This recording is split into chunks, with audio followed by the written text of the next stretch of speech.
Muy buenas noches. Vamos a dar por inicio a la sesión del día de hoy. Le damos la bienvenida al Diplomado de Actualización Jurídica. Es un honor darles la bienvenida al diplomado organizado por la Escuela de Derecho, Investigación e Información en colaboración con el Ilustre Colegio de Abogados del Callao. En esta oportunidad contamos con la distinguida presencia del doctor Alonso Raúl Peña Carrera Freire, cuya trayectoria y conocimientos serán de gran valor para el desarrollo de este programa. El doctor Peña Cabrera, abogado por la Universidad San Martín de Porres, doctor en Derecho por la Universidad de Piura y magíster en Ciencias Penales por la Universidad Nacional Mayor de San Marcos, ha realizado estudios de posgrado en la Universidad de Castilla-La Mancha, España, y cuenta con máster en Derecho Penal Constitucional por la Universidad de Jaén, España. Se ha desempeñado como fiscal provincial titular del Distrito Fiscal de Lima, exfiscal superior de Lima y ex jefe de la Unidad de Cooperación Judicial Internacional y Extradiciones de la Fiscalía de la Nación. Además, docente en prestigiosas universidades, autor de publicaciones en materia penal, y su participación en este diplomado contribuirá significativamente al fortalecimiento académico y profesional de los asistentes. Bienvenido, doctor. Muchas gracias, Escuela de Derecho, Investigación e Información. Creo que podemos decir, Hugo, que de cierta manera esta es una inauguración, ¿no?, de una institución que recién se está dando a conocer, la comunidad jurídica tanto nacional e internacional, de los cuales me ha convocado en este curso de especialización, de actualización, dentro de las diversas temáticas que siempre estamos acostumbrados a desarrollar, que es propiamente el derecho penal, parte general, parte especial, y a veces también nos ocupamos del derecho procesal penal. Dicho esto, en un principio se me encargó desarrollar el análisis de diversas figuras delictivas de la parte especial, y sobre todo estas que están anclados en los bienes jurídicos fundamentales, esenciales de la persona humana, esto que es el constructo ontológico y un reconocimiento, un revestimiento normativo que lo implica a todo ser humano desde que nace hasta que muere, y que va anclado en la Constitución y que define, primero, la posibilidad de autorrealizarse la persona en sociedad y, segundo, la posibilidad de participar en concretas actividades socioeconómico-culturales. El delito aparece siempre y cuando se gesta en las diversas interactuaciones del hombre y la mujer en sociedad. Lo hemos dicho en los últimos tiempos, mientras que el ser humano, el hombre, la mujer, más interactúe, fíjese todo lo que tema del mundo virtual, de la era digital, las TICs, las tecnologías de la información, va a haber más posibilidades de que se pongan en riesgos o que se lesionen los bienes jurídicos fundamentales. No solamente el Código Penal peruano, sino evidentemente todos los códigos penales contemporáneos y los ya añejos que se fueron construyendo y diseñando en el Perú y en el mundo. Obviamente esos corpus punitivos tendrían que anclarse sobre la visión de un bien jurídico, sobre la visión de un bien jurídico catalogado como tal a partir de lo que las constituciones reconocen. La Constitución Política del Estado de 1993, como hacía la del 79. Esta Constitución tiene como fin supremo la persona y su dignidad. Y a tal efecto tiene que habilitar la mayor de las protecciones y la mayor de las tutelas punitivas a estos bienes jurídicos fundamentales. Obviamente bajo esa visión de sistematización que el Código Penal de 1991 recogió, y que evidentemente el Código 91, tal vez siguiendo la pauta del Código Penal de 1924, pues estimó de lo que significaba la necesidad político-criminal de ejercer una vocación humanista. Una vocación humanista entendida bajo ese parangón de lo que significa el ser humano y su vida, su constructo, como condicio sine qua non para poder desarrollar el resto de bienes jurídicos. Hugo, no sé si creo que estoy manipulando bien las diapositivas, porque no se está viendo como se quisiera. Está correcto, doctor. ¿Está correcto? Yo creo que no lo veo muy correcto, porque acá quiero contra la vida, y yo digo compartir, y acá ahora tengo esto de acá. No lo estoy pudiendo presentar como quisiera. En todo caso, a ver si lo vamos manejando contigo. Ese es contra la vida, homicidio, doctor. Hay una que dice PPT contra la vida, el cuerpo y la salud. No sé. Yo comparto ese, doctor, no se preocupe. Sí, por favor, y después vemos cómo yo también lo me involucro en ello. Y decía, esto es importante, ¿no? Entonces, la vida es condición sine qua non para poder desarrollarnos el resto de bienes jurídicos. ¿Qué tan importante es ello ahora, o ha sido siempre, mejor dicho, disculpen, rectifico, proteger estos bienes jurídicos fundamentales? El derecho penal, obviamente, en los últimos tiempos y el mismo Código Penal de 91 significó una revitalización, la incrustación y la inclusión de otras figuras delictivas que significaban la protección de los delitos contra el medio ambiente, la seguridad pública, el orden público, etcétera. Y que esos bienes jurídicos supraindividuales, macrosociales o colectivos, obviamente tienen una visión instrumentalizadora político-criminalmente hablando. Es robustecer y fortalecer la protección de los bienes jurídicos más importantes, esto es la vida, el cuerpo y la salud.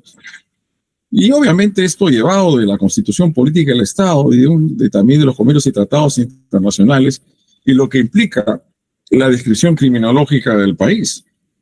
Obviamente los delitos económicos, tributarios, los que se lavado de activos, delitos de corrupción de funcionarios, y todo esto que se gesta en el aparato público del Estado y otros entramados institucionales es del mayor y vital interés de todos nosotros.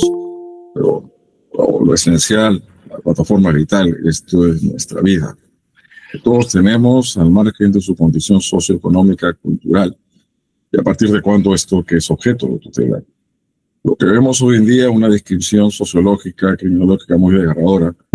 Y lo que hemos dicho, tal vez no ahora por los tiempos, sino en otros, poder hablar de delitos contra el patrimonio violento, como es el robo, la extorsión, el secuestro.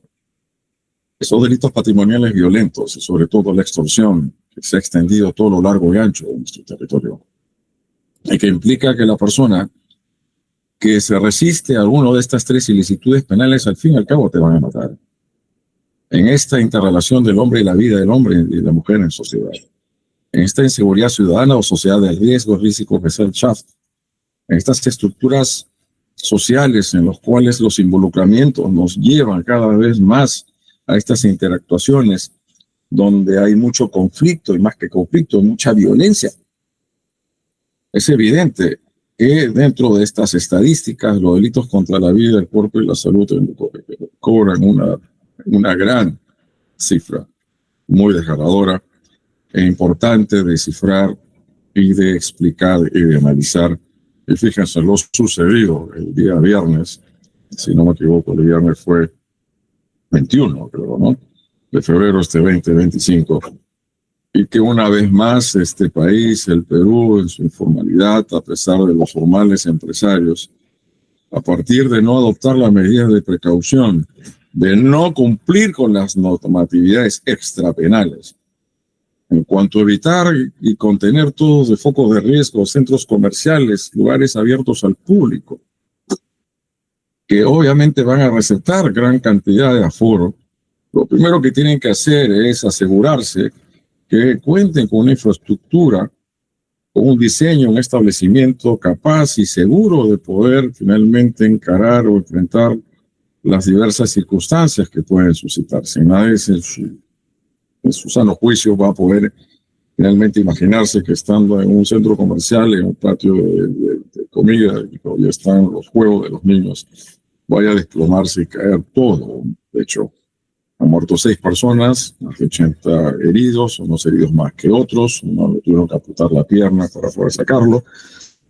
Y acá, obviamente, los delitos que se aplicarían definitivamente es el homicidio, las lesiones graves y las lesiones leves. ¿A quién se los imputo? Conforme las competencias y los deberes que tenía la empresa, el centro comercial, quienes generaron la infraestructura, los diseñadores, el techo, no solamente ellos, las autoridades que tenían la obligación de velar, inspeccionar y fiscalizar y controlar que esa edificación, que ese diseño estructural, esos cimientos no estuviesen finalmente en mal estado, grado precario, porque yo no creo que esto pueda darse de la noche a la mañana, sino formar parte de un proceso en que finalmente va la precariedad de los instrumentos o los insumos, los productos que pueden haberse utilizado para el diseño de ese techo no hayan sido los idóneos y los de mayor calidad, y estas instituciones, la municipalidad o defensa civil, no han hecho su labor, omisión de actos funcionales, y empezando los primeros de un delito de comisión por omisión. Fíjese algo muy importante. Hace mucho tiempo atrás, y que enseñamos la parte general y que nos apasiona sobremanera analizarlo y desarrollarlo, entendimos que el delito o la acción o omisión típica y penalmente antijurídica tiene dos trasfondos, tiene dos componentes, un componente social y un componente normativo. Porque el delito se gesta en las interacciones del hombre y la mujer en sociedad, mientras que más interactuación exista en estas sociedades donde se proliferan las actividades socioeconómicas, culturales, desde que sale usted a su casa, hay mayor capacidad, posibilidad de que se pongan en riesgo, evidentemente, los bienes jurídicos de cualquiera de nosotros.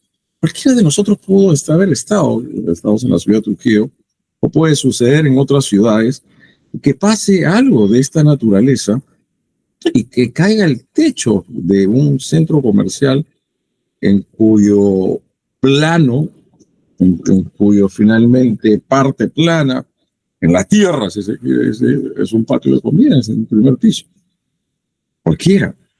Entonces, estas situaciones entender dentro de que el delito se gesta en sociedad y normativamente porque está basado en una tipificación.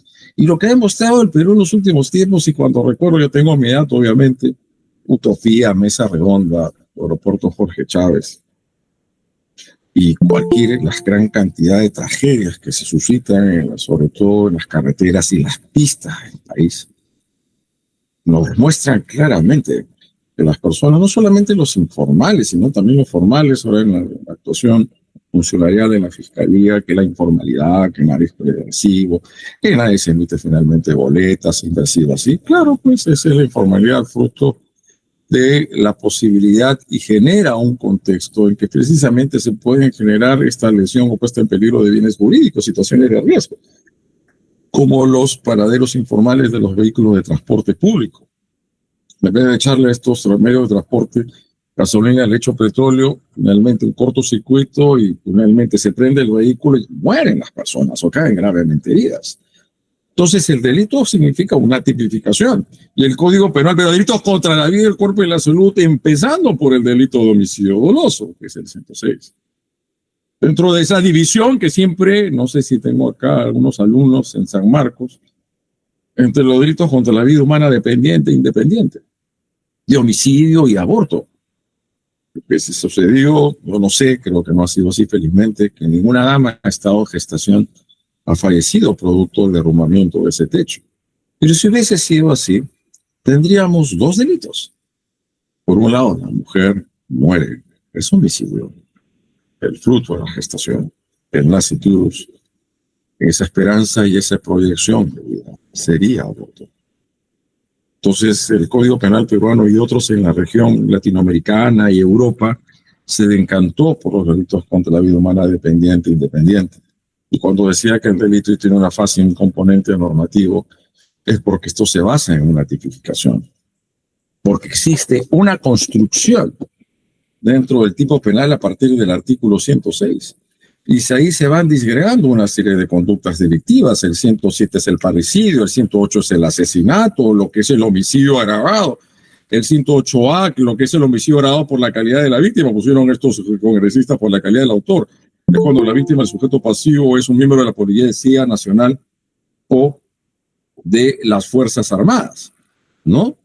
Y el 108B, el delito de feminicidio, ¿no? Y claro, pues todos de cierta manera, dentro de las competencias funcionariales que de la Fiscalía, sobre todo, pues lo que más que quieren ver es no verlo. Y para eso, pues obviamente quieren llevarle el caso a otras especialidades. Basta que dicen algunos que sujeto pasivo en lesiones, un homicidio, sea una mujer, ya tiene que es violencia de género. Y esto no es así. Porque la tipificación, su análisis de la tipicidad objetiva, subjetiva, parte obviamente de una conjunción y parte de la confluencia de los elementos objetivos y subjetivos del tipo penal. Porque obviamente en esta desgracia sucedida hace 5 días ya, porque estamos miércoles, en la ciudad de Trujillo, no creo que no vuelva a suceder algo de esta naturaleza, porque estamos en el Perú, en el país de la informalidad. en el país donde las autoridades actúan ex post y no ex ante. Ahora recién se ponen las pilas y vamos a revisar todos los centros comerciales de todo el Perú, ya empezaron a cerrar algunos. Ahora sí, finalmente vamos a ver alguna normativa para que estos centros comerciales tengan que pasar por una fiscalización cada 2 años. Habían habido proyectos en el Congreso que decían que buenos congresistas, ¿no? Que el control sea cada 10 años. Las edificaciones se van finalmente generando daños y finalmente, y obviamente el uso que se le produce después de 10 años debe ser mensual, disculpen, anual. Así como los conductores de vehículos de transporte público tienen que pasar por el control de la revisión técnica cada 6 meses, en cambio nosotros los particulares solamente una vez. ¿Cuál es la finalidad? De generar mayor seguridad, porque quien transita con un vehículo va a interactuar con otros y si no está bien ese vehículo en buenas condiciones, puede generar accidentes que ya se van a llamar delitos, porque se va a poder lesionar o poner en peligro bienes jurídicos. Entonces, este es un gran problema, porque estamos hablando de lo que se suscita en el Perú y eso es comisión por omisión. Se te va a decir que los representantes de la empresa, los constructores, lo que hicieron fue de propia mano disparar a mansalva o hacer asfixias hacia estas personas para que mueran. Es comisión por omisión del artículo 13º de la parte general, como sucedió en Utopía, que no se habían finalmente adoptado las medidas de precaución.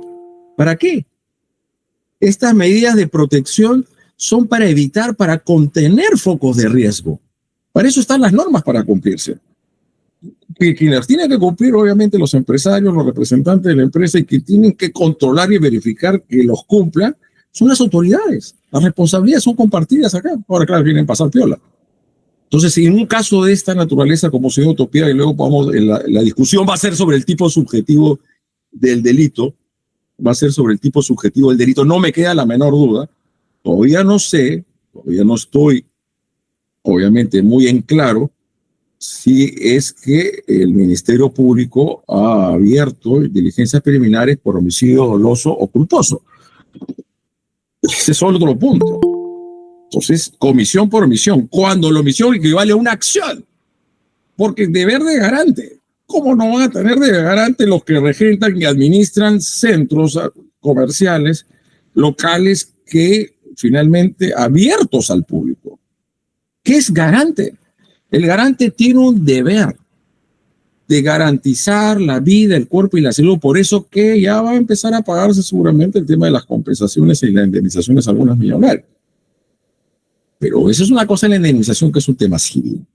Y los seguros que puede haber tenido seguro este centro comercial, porque por tenerse una corporación muy grande y por no que sea una corporación muy grande del Perú y genere mucha rentabilidad y muchos impuestos al fisco, va a tener que dejársele ahí nomás el tema punitivo, obviamente, no la empresa, sociedades ni quieren no potencia, sino quienes regentan o administran los órganos de representación, quienes son los órganos de seguridad y que gerenciaban y administraban, que también se pueden poner medidas de coerción.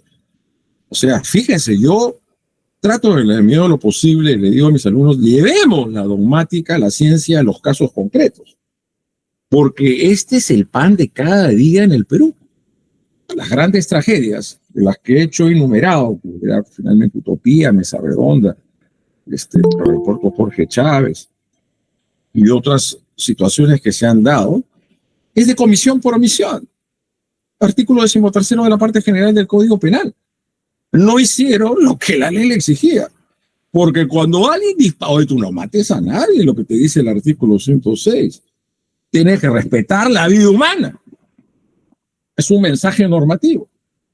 Porque es una norma prohibida. No debes matarte, compadre, no te apropies de lo ajeno. No hagas una utilización indebida de los caudales del Estado. No estés estafando a la people, a la gente, metiéndole cuentazos, que finalmente todos son puros juegos, obviamente cuestiones que no vas a cumplir. Y la otra son normas de mandato. Ustedes, padres, familia, tienen que darle de comer, asistir a sus hijos. Los policías tienen que proteger la vida de los ciudadanos. Los bomberos de quienes están en un festejo, que están en un incendio. Los médicos y los enfermeros a quienes están enfermos están gravemente heridos.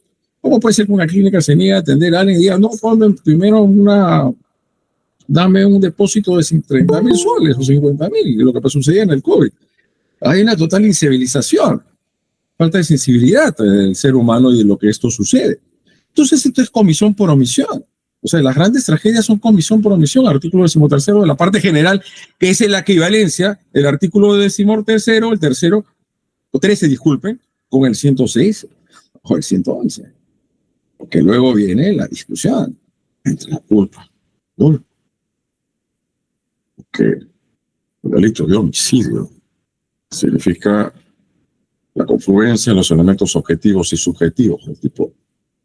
La realización de una conducta que supera el riesgo permitido porque hay una normativización evidente, porque toda la conducta del hombre y la mujer está normativizada, porque están los códigos. Hay que ver finalmente los códigos o los reglamentos de edificaciones de centros comerciales, cuál es la estructura, la infraestructura, cuáles son los productos, cuáles finalmente son los materiales que tienen que utilizarse, etcétera. Normas extrapenales. Y si no cumples con lo que dice la norma extrapenal, va a generar un riesgo no permitido. El otro que establece el producto de no haber utilizado los materiales de construcción de calidad, los insumos y productos, o no haber finalmente hacer un diseño adecuado para poder agregar a tanta gente y que no pueda tener esa resistencia en el tiempo, ya tengo el riesgo permitido o no permitido. Ahora de establecer la muerte de las lesiones, la muerte de 6 personas, las graves heridas de 70 o 60 o 50, es producto consecuencia resultado de la omisión de estas personas, de quienes tenían este deber. Ellos son autores de comisión por omisión. La segunda labor va a ser definir si estamos entre el dolo y la culpa, el grado de la conciencia del riesgo. Si había habido fiscalizaciones anteriores que ya advertían en la infraestructura no era el adecuado, que estaba cediendo, que estaba crujiendo, que se estaba finalmente deteriorando. Y se puso ahí y se siguió manteniendo y no se hizo las mejoras respectivas, porque también hay un problema en el Perú, porque así como hay entidades que no cumplen con su labor, municipalidades que no lo hacen, alcaldías, otras que sí. Pero obviamente hay un cierre de establecimientos comerciales o cualquier tienda y luego van a las acciones de amparo. Y un juez o una jueza les otorga la posibilidad de reabrir el establecimiento comercial sin ni siquiera hacer una inspección in situ del lugar y pues con toda finalmente, no sé qué puedo decir, falta de conciencia de que permitir que siga funcionando ese establecimiento comercial es seguir poniendo en riesgo la vida y salud de muchas personas. Entonces, si había un conocimiento previo que la infraestructura estaba cediendo y que ya estaba en mal estado, eso ya es dolo. Nosotros, y claro que es una cuestión a discutir. ¿Les parece bien que estemos hablando de este tema? De lo que ha sucedido en Trujillo. ¿Están de acuerdo? Por favor, yo creo que la Escuela de Derecho tenemos que estar finalmente en onda, ¿no? Como se dice, siempre actualizados y permitir finalmente la discusión y el debate de situaciones de esta naturaleza. Porque el derecho penal se supone que es preventivo. Pero en los últimos tiempos, lo que yo he señalado, hay personas que quieren conversar y quieren decir algo, no tengo ningún problema, que si quieren lo hagan, ¿no? Que el derecho penal hace mucho tiempo ha dejado de generar efectos preventivos. El derecho penal solamente es un instrumento represivo del Estado. Por más que pongamos pena de muerte en el país ante graves delitos como la violación sexual de menores o el feminicidio o delito de terrorismo, la gente va a seguir cometiendo ilicitudes penales en nuestro país. Porque no hay un efecto disuasivo finalmente verdadero. La gente no los disuade, no los inhibe. Saber que las combinaciones punitivas sean altísimas. Lastimosamente, pues no es así. Entonces solamente es un instrumento represivo, entonces ya sucedió el asunto, ya se produjeron las muertes y hay muchos heridos, pues hay que andar y hay que activar el aparato persecutorio del Estado. Y eso lo hace el Ministerio Público y la labor tiene que tipificar. Creo que al principio puede ser tipificaciones alternativas o subsidiarias. Quisiera saber, obviamente aún no lo sé, si es que la Fiscalía y el Ministerio Público en La Libertad, en Trujillo, se haya inclinado o haya definido tipificaciones alternativas entre homicidio culposo y doloso, porque esto puede ser doloso, por dolo eventual. Porque el dolo tiene dos componentes, el elemento cognoscitivo y el elemento volitivo. ¿Cuál es el más importante? Es el cognoscitivo. Eso tiene que recorrer todos los elementos constitutivos del tipo, el que comete el delito de homicidio, asesinato, feminicidio, parricidio o sicariato. ¿Qué es lo que tiene que saber? Que está dando muerte a un ser humano. O sea, que está dando muerte a un animal, se inició, pues no puede cometer subjetivamente ninguno de estos delitos. Al margen que obviamente el de feminicidio del 108B te exige un plus más que sea por su sola condición de tal. Un elemento subjetivo de naturaleza intensificada, ajeno al dolo, no es de naturaleza trascendente. Delito que para mí va a discriminación, que yo no creo en la misoginia, en estas estructuras criminológicas que están saltando por la ideología de género, que están contaminando todo el discurso político criminal en el mundo. Entonces, en la tipificación parte de ello, y es una labor importantísima de parte de los operadores jurídicos, ellos, tipificar de manera adecuada. Justo hace unos días o hace pocos días estábamos analizando el tema de las medidas de coerción y obviamente definir la fiscalía, él o la representante del Ministerio Público, que estamos ante un delito doloso, culposo, la suerte cambia de manera trascendental, de manera significativa. Porque obviamente si vamos a las penalidades del 106 y las comparo con el 111, porque el 106, ¿qué delito tipifica? El 106 lo que tipifica es el delito de homicidio doloso. Y el 111, el culposo. El culposo tiene de 4 a 8, que es más grave, cuando se produce producto de la infracción de normas de tránsito, cuando la gente está bajo influencia de alcohol o de sustancias psicotrópicas.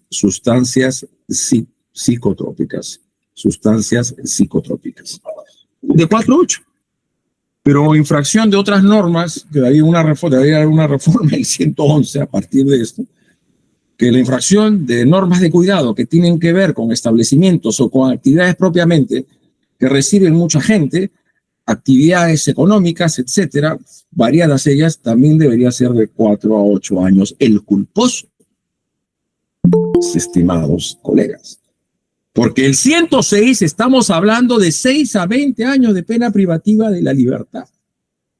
Estoy seguro que muchos de acá traen la fiscalía y el Poder Judicial son abogados y van a decir, miren lo que ha pasado. ¿Cuáles son los elementos que se exigen para un homicidio simple? El homicidio simple es la confluencia de los elementos objetivos y subjetivos del tipo. Objetivo, la realización de un riesgo no permitido. Esto es, infringir una norma de cuidado que está en una norma extrapenal. Sobrepasas la velocidad permitida, estás conduciendo un vehículo bajo condiciones realmente precarias, porque no has pasado, obviamente, por la revisión técnica respectiva. Estás manipulando un arma de fuego, estás en el riesgo no permitido, pues. Y luego vas a la otra, al aspecto subjetivo, el nivel de conciencia que tiene la persona de lo que está haciendo y cuál ha sido su direccionamiento. Pues vayamos a ver qué es lo que buscó y qué es lo que sabía que estaba haciendo. O matarlo,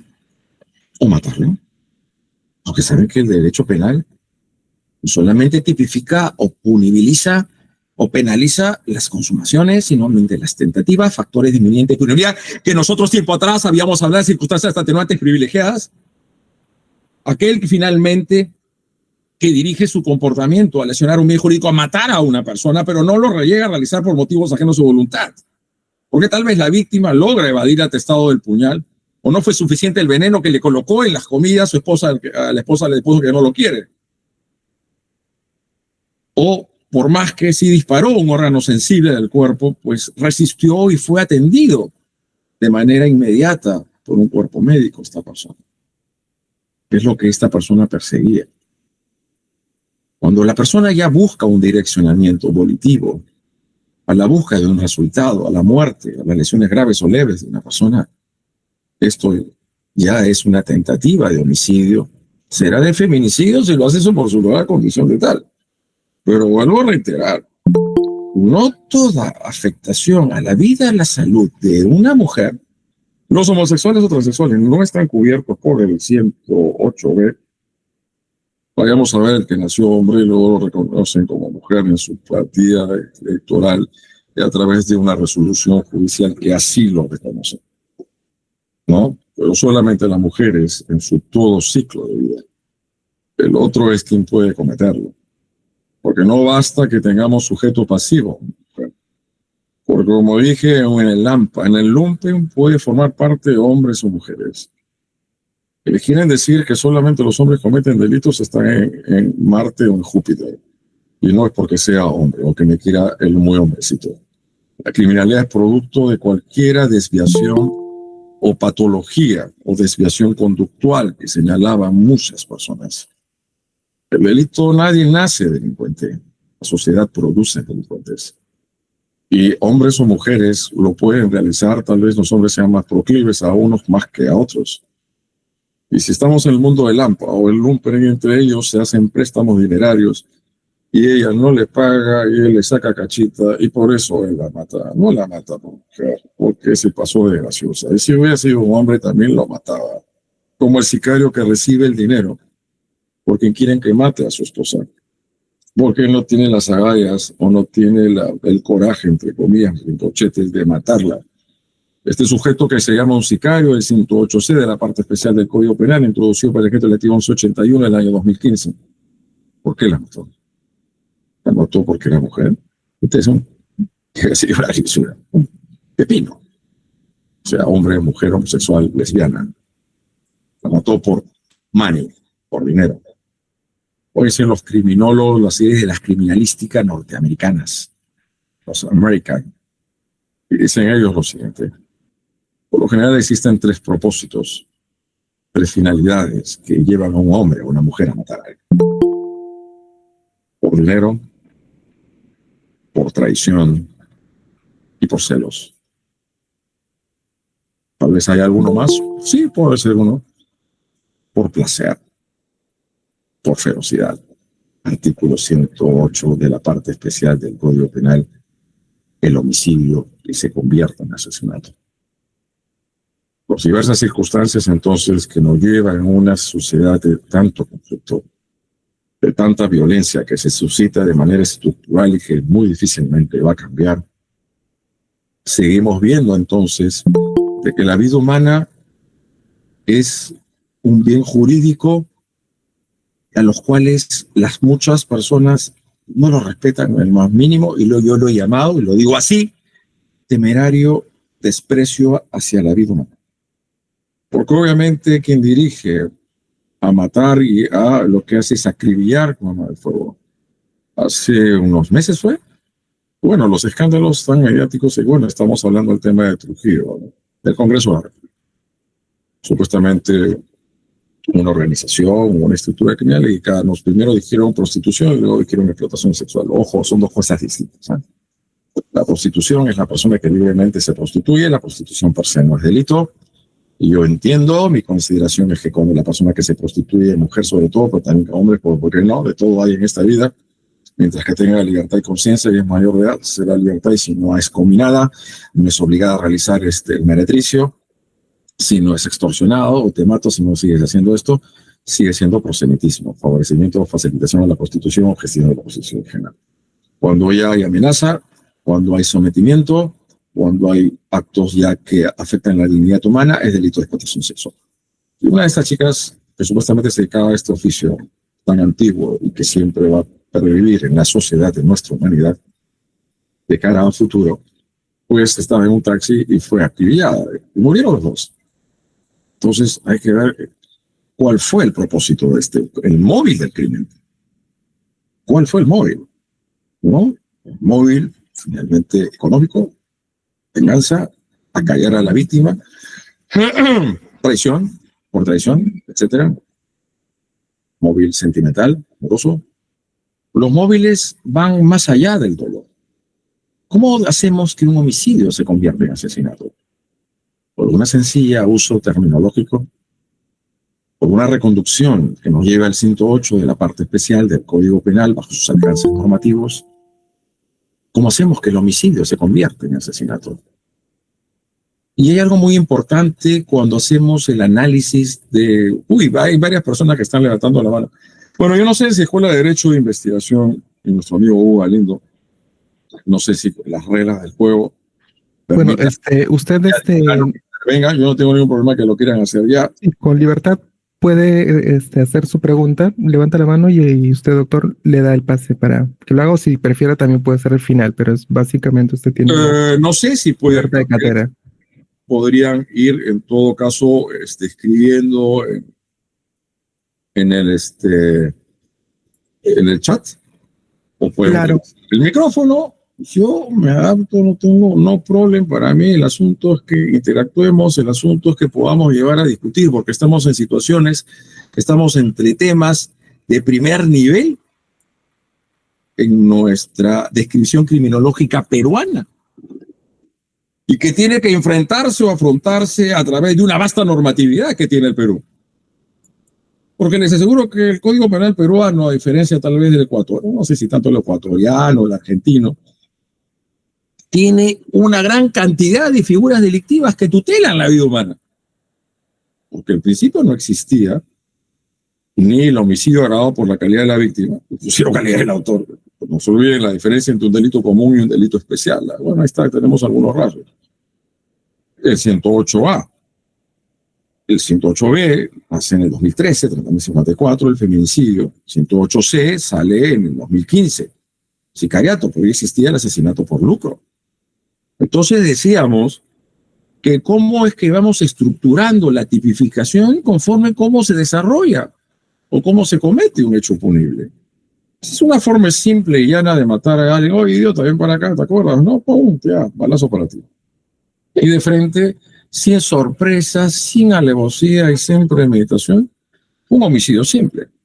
El homicidio simple es la forma básica de cometer el delito contra la vida humana. La vida humana recién la tenemos independiente a partir de los primeros, a partir del inicio del parto, de las contracciones uterinas que pueden ser inducidas por finalmente lo que es la cesárea. Si una mujer llega en estado de gestación y está a punto de dar a luz y no la atienden a tiempo, porque estos médicos, estos enfermeros, estos galenos, lo que se están dedicando es a chatear, a ver un partido de fútbol, de alianza. ¿Quiénes son aliancistas? ¿Están contentos? Yo soy alianza, no soy fanático. Eliminado al Boca Juniors, y seguramente los de la U estarán tristes, los que están acá, no sé si lo están tristes, están finalmente un poco caídos.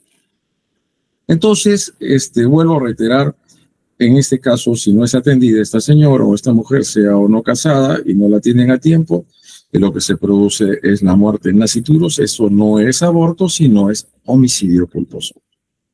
¿Hasta dónde dura el delito de homicidio?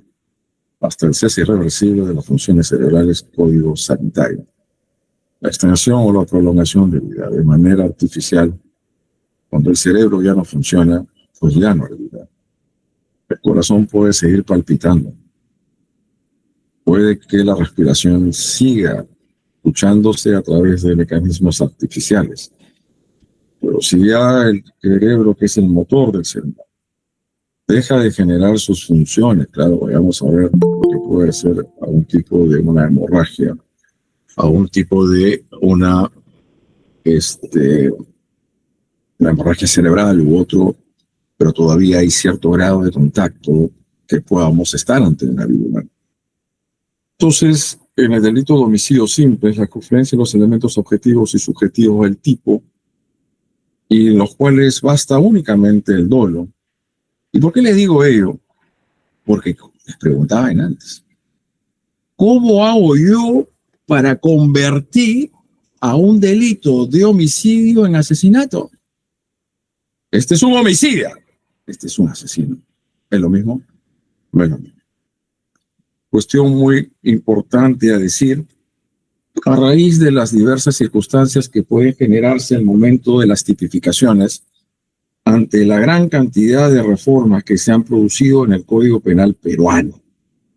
El legislador en los últimos tiempos en lo que ha optado es para incluir nuevas figuras delictivas, incorporar nuevas circunstancias agravantes e incrementar la pena.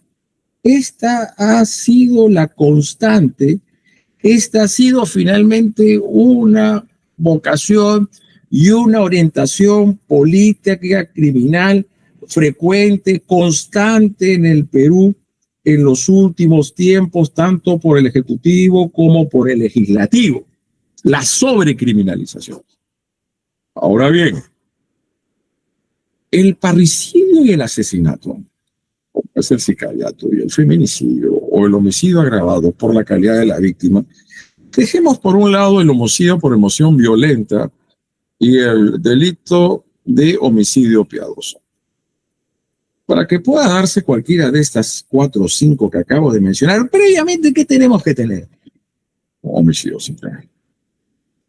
Y el homicidio simple reclama 2 cosas. Desde el punto de vista de objetivo, la generación de un riesgo no permitido, puede ser el caso de Trujillo, no haber adoptado las medidas de precaución, no haber utilizado el material, el diseño correcto, idóneo, sabedores de la gran cantidad de gente que iba a bailar, ¿no? Mientras que las actividades económicas sean más ambiciosas, pretendan acoger más gente, tienen mayores exigencias en cuanto al cumplimiento que tienen que realizar. Este es el aspecto objetivo.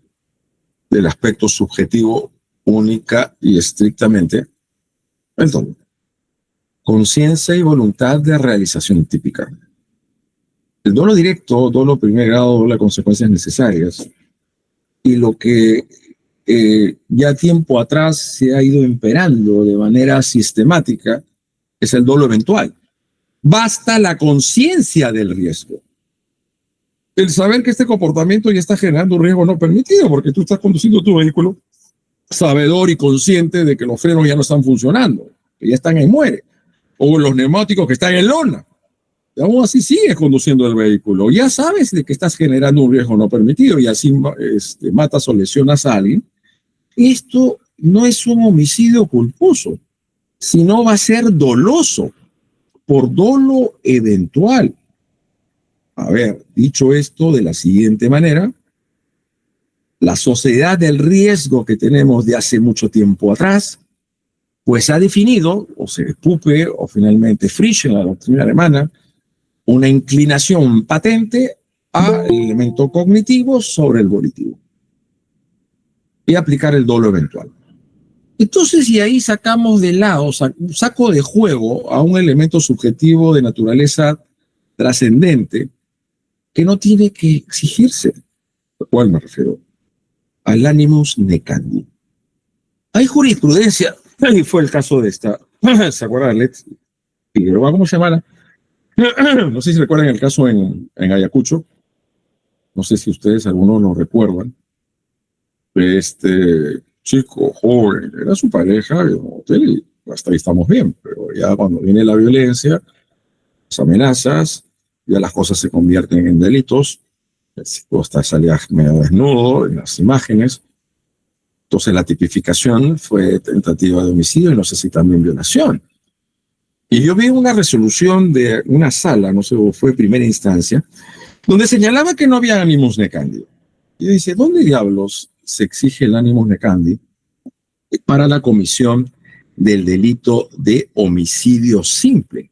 No existe. ¿Dónde está en el artículo 106 de la parte general del Código Penal que diga con el ánimo de matar? ¿Qué diablos ánimo de matar? Basta que la persona es totalmente consciente de que su comportamiento va a finalmente lesionar y va a matar a alguien para que ya tengamos el dolo. Y ahí lo tenemos, el dolo, lo tenemos redondito. Basta eso. No hay de ninguna necesidad en lo más mínimo, de exigirse el ánimo necandi para el delito de homicidio simple. Vayamos a ver, lógicamente, ¿no? Y por ahí, por favor, Hugo, si podemos meternos al tema de la alevosía, o hay un homicidio por ferocidad. Y les voy a contar la vinculación entre el homicidio por ferocidad con el feminicidio. Hay una diapositiva, Hugo, por favor, si me puedes apoyar, tú mismo eres, you are the man, tú eres el experto, el expertise, que puede finalmente manejar este tema. Por favor, a ver si nos ubicas, si fueses tan amable, en aquella diapositiva que hace el análisis sobre el homicidio por ferocidad. Tengo sicariato, homicidio por lucro. ¿Estará dentro de esa, doctor? No. Hay uno que es por ferocidad. Por ferocidad. Mira, yo no sé si ahorita podría yo compartir, a ver que estaba, acá tengo, espera, ya tengo dentro mis diapositivas, tú me dices que lo coloco. Que sea la única abierta que tenga, abro solo una. Ya. Esa. Ajá. A ver, la única que tenga. Ese es el claro, asunto. porque si abre varias, claro. no vas a saber cuál es precisamente. Yo, pues por eso que yo soy full Zoom, pues compadre, tú me has puesto Meet, pero no hay problema. Acá tenemos, ya, a ver, ya, ¿cómo lo bajo? Ese es el asunto, este es el por velocidad. ¿Cómo es que puedo bajarla acá? Por los números del costado de aquí, el 2 hacia la derecha. El 2, a la derecha. No, a la izquierda, entonces, donde está la lista de de las diapositivas en chiquito, dándole clic directamente. Me atraca porque tú lo estás haciendo, pues. A ver, tú bájalo. No. Visualizado, no yo, o yo. No, es usted, doctor. Tiene que hacerlo, pero en el PowerPoint, no en el Meet. En el PowerPoint, me tengo que ir al PowerPoint. Claro. Cosas que ya, bueno. ¿Ahora sí se está bajando? Ahora sí, doctor. Corte Suprema establece 3 criterios para configurar el homicidio por ferocidad. Casación 1537-2017, Santa. Pero yo dejo de verme, no hay problema. ¿Ustedes me están viendo? Sí, doctor, todo está correcto ahí. Ya, les doy la historia que existe entre el feminicidio y el homicidio por ferocidad. ¿Ya? A ver, ¿cómo es que se construye el delito de asesinato? El delito de asesinato se construye en una de sus alternativas por el propósito que anima a la gente la realización de la conducta típica. ¿A qué me refiero? El móvil. ¿Por cuál es su propósito? ¿Cuál es su intención? ¿Por qué diablo le está matando? Dije, los americanos son muy prácticos por traición, por dinero y por celos.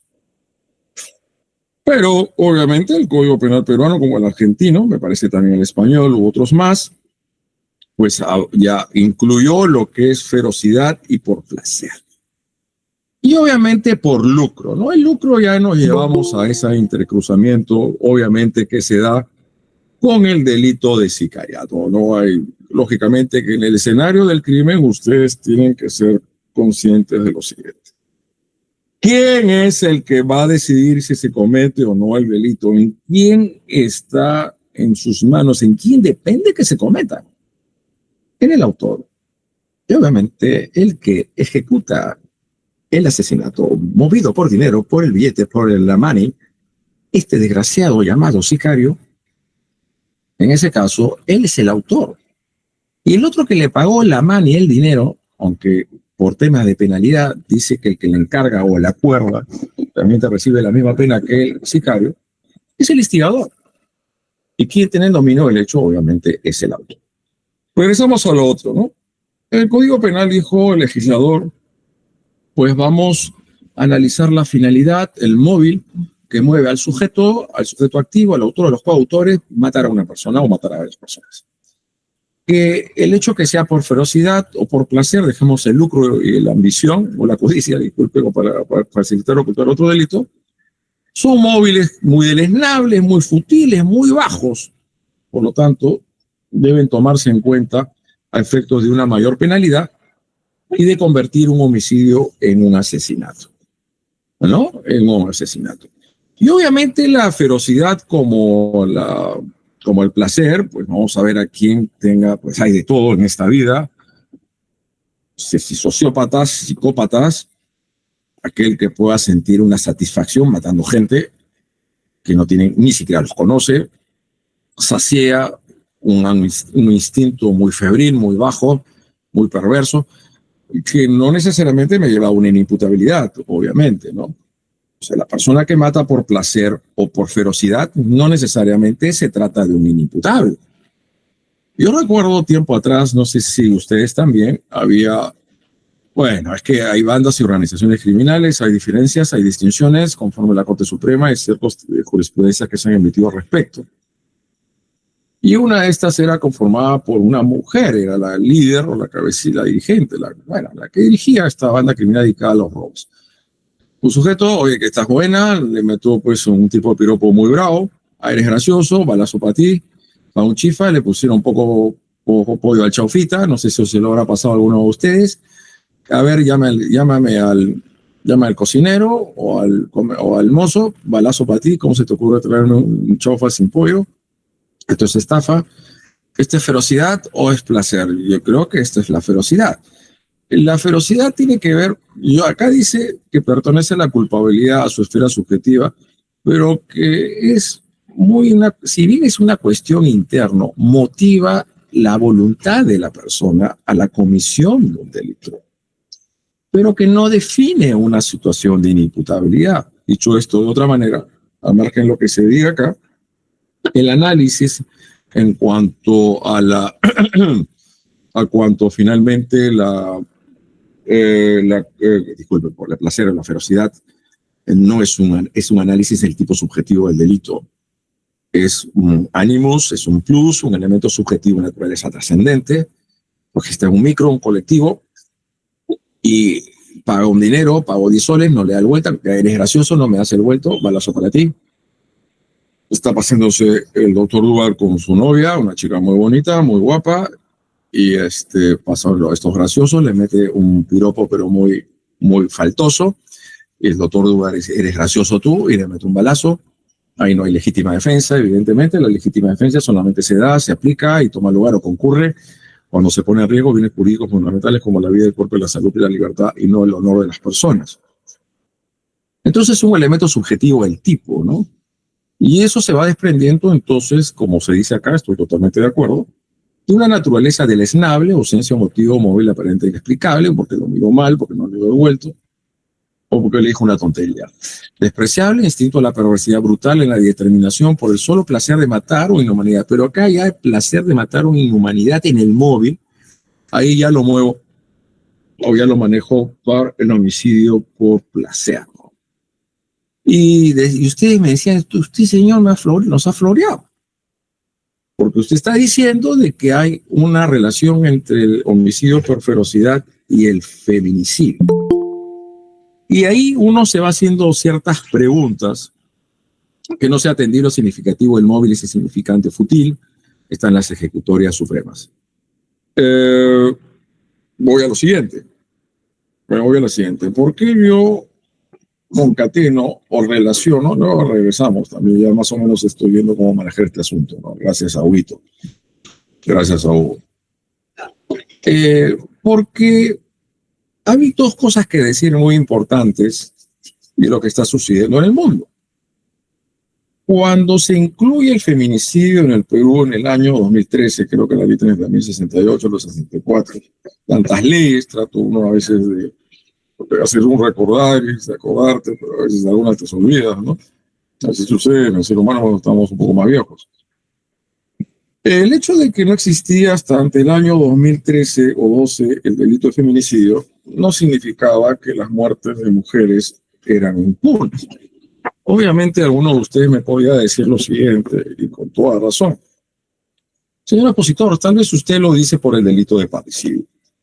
Claro, porque el parricidio es el asesinato, el homicidio doloso contra tu ascendiente, descendiente, cónyuge es cónyuge, concubino es concubino. No entran los centenados acá, no entran los hermanos, los cuñados, nada de ello. No se olviden que el derecho penal se ciñe al principio de legalidad, por favor. Al principio de legalidad. Al nulo crimen, nulo poine. Yo no estoy a favor de aquellos jueces o juezas que creen ser legisladores o apuntalar a criterios de control de convencionalidad, control de constitucionalidad, sin mayor grado de nivel argumental.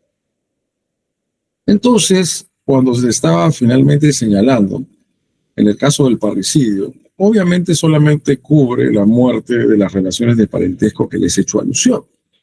El delito de parricidio, el 107, y que tiene la fuente, lo uxoricidio, es un delito especial impropio, estimados amigos. ¿Qué es un delito especial? A ver, si quieren van escribiendo al chat. No sé si nuestros amigos nos pueden finalmente, les pueden habilitar a ustedes el micrófono. Los delitos especiales significan lo siguiente, que se requiere tener una cierta condición para ser autor a efectos penales. Autor o autora, obviamente, pues acá no vamos a discriminar. Es como que me vengan a decir algunos por ahí, solamente puede cometer delitos el que mata a otro. Esto es, la que mata no entra acá. O sea, las mujeres no, es así, no juega Perú. Así juega Alianza Lima, ¿no? Muchos están contentos acá, seguro, y los de la ONU no lo están. Entonces, el delito de parricidio es un delito especial impropio. Porque se requiere una condición especial para ser autor o víctima. Ser autor. A efectos penales. Y está solamente la esposa y la conviviente.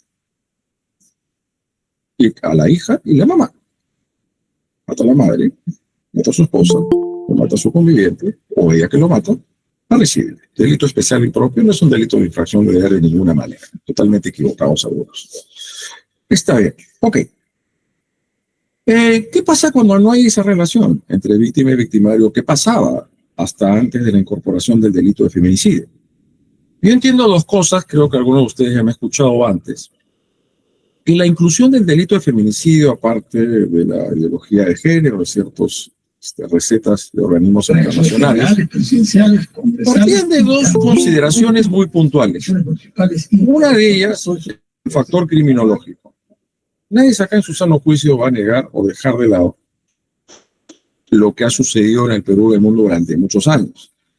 O sea, los actos de vejámenes, sufrimientos, lesiones, violaciones que han sufrido mujeres, sobre todo hermanos. Sobre todo digo, porque también hay casos que hay mujeres que lesionan, afectan y matan mujeres.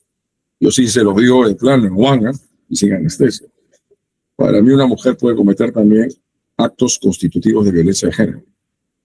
Ojo, la violencia federal y la violencia de género, como está denominado, no son delitos como tal, sino son modelos políticos criminales que luego los vamos a arribar y los vamos a analizar entre las diversas tipificaciones que tenemos en el Código Penal peruano. Esto es así definitivamente. Entonces, los graves actos, finalmente las ofensas, los maltratos que mujeres han sufrido durante muchos años. Y por otro lado, obviamente, los convenios y tratados internacionales generan obligaciones a los estados, entre ellos el Perú. Entonces, ese es el motivo de que se incluya el feminicidio en el Perú, femicidio.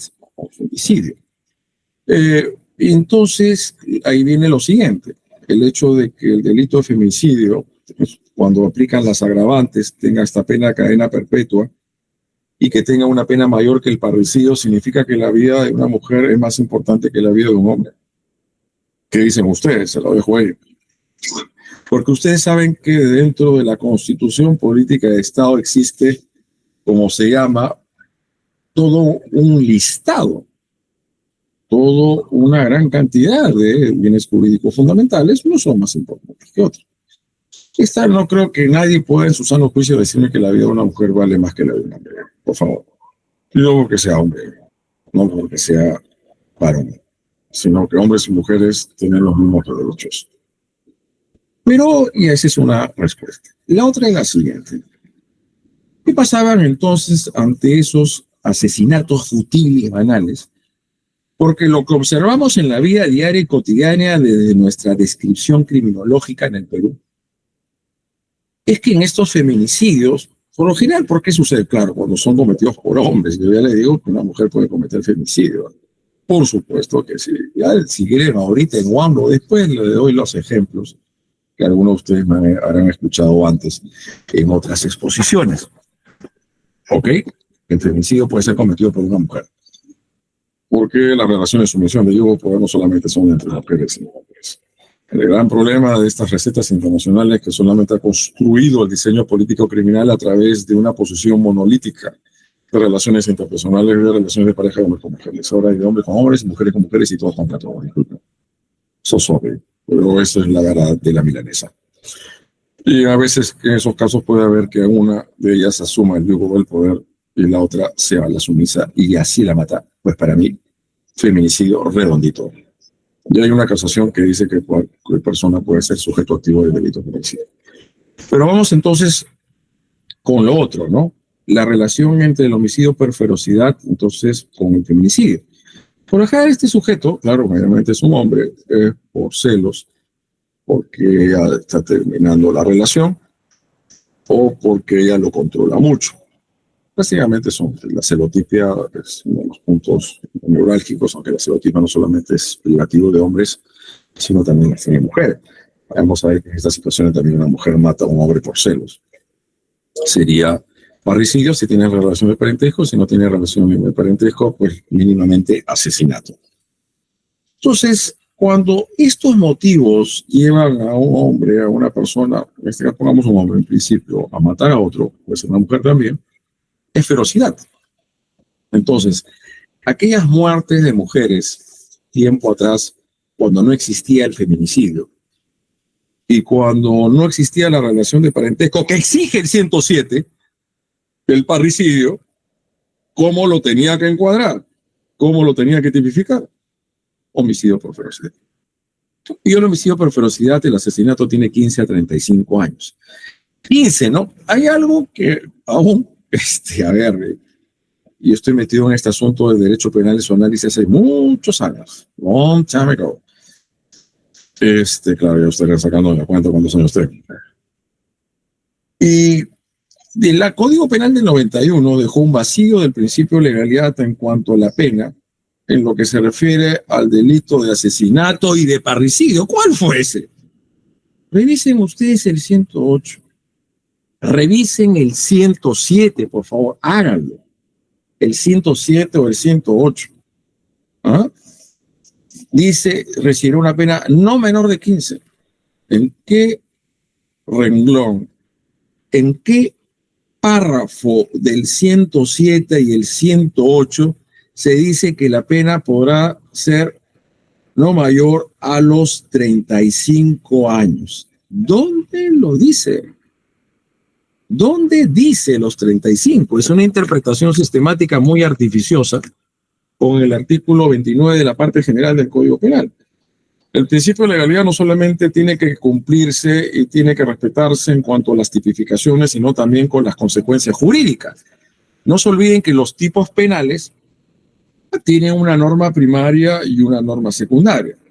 La norma primaria describe la conducta por acción o por omisión, hay diversas modalidades típicas, supuestos delictivos, y la norma secundaria es la consecuencia jurídica. Y la consecuencia que tiene que ver mínimas y máximas. Yo siempre le pregunto a mis alumnos, los hago reflexionar, los hago pensar, los hago finalmente proyectarse dentro de su intelectualidad. ¿Y por qué era necesario poner marcos mínimos y máximos? Por el principio de culpabilidad y de proporcionalidad y razonabilidad. No todos revelan la misma dosis o reproche de culpabilidad. Una cosa es que quien comete el delito, que detenga el delito en sus modos viventes. Entonces, en el caso del feminicidio, vuelvo a reiterar, en el caso del feminicidio, hasta antes de su incorporación al artículo 108b de la parte especial del Código Penal, las muertes violentas por motivos futiles, banales o deleznables, sobre todo por celos o celotipia, eran constitutivos de homicidio por ferocidad.